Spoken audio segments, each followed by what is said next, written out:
investment and risk theory, and all-important tax rules.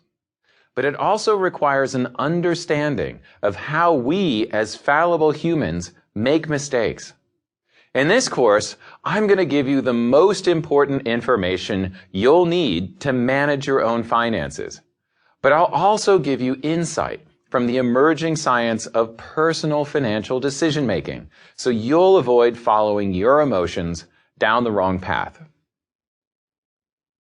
I'm going to let you in on a secret. I buy things on impulse. I rarely remember to save for retirement. I get scared when the market falls. And I never quite find the time to finish things I know I ought to finish. I'm just like you, but that doesn't prevent me from reaching my financial goals. That's because I know how my own brain can get in the way of making good financial decisions. And I know some tricks that help me bypass the parts of my brain that get me in trouble. Managing money means more than being organized. By the end of this course, you'll be able to develop a plan that uses science to help you reach your financial goals. So let's spend some time talking about the brain. Especially when it comes to financial decisions, our brain is in constant struggle. We know what we ought to do, but we often don't do it. That's because we really don't have just one cognitive system. We have two primary brain parts that influence how we respond to money. Once we're aware of these two systems, it becomes much easier to understand why it can be so hard to follow through on our best intentions. Most Americans believe they should save more for retirement, but not enough actually do something about it. When we're planning for the future, we use a little part of our brain right behind our eyes called the prefrontal cortex. This part of the brain likes to think it's in control. In fact, it likes thinking it's in control so much that when faced with evidence that it's not in control, it goes to great lengths to justify why we, for example, yelled at our boss or sold all our stock after a market crash.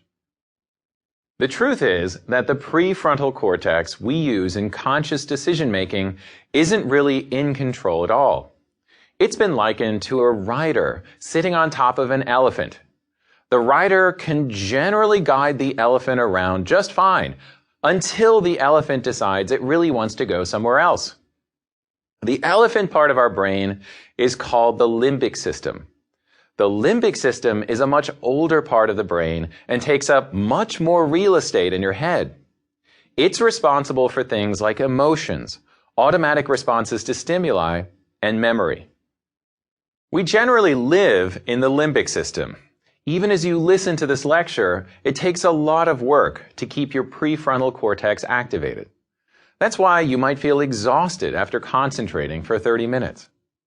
The limbic system is a lot faster and more efficient, and it's the part that we use the most often in our daily tasks.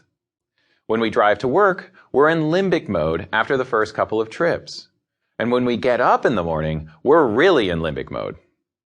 At night, we decide on the best time to get up the next morning using our prefrontal cortex. But when we wake up, we're in limbic mode. That's why we need a snooze button. Because when we planned the night before, we mistakenly thought that we would wake up using our prefrontal cortex. Remember, the rider doesn't want to admit that the elephant is in control. But when we actually woke up, we were using the emotional, intuitive part of our brain. And that part wanted more sleep. There's no rational reason a snooze button should exist. We should wake up in the morning and realize that this is, in fact, the best time to wake up, and we should get out of bed. Does this make us a bad person?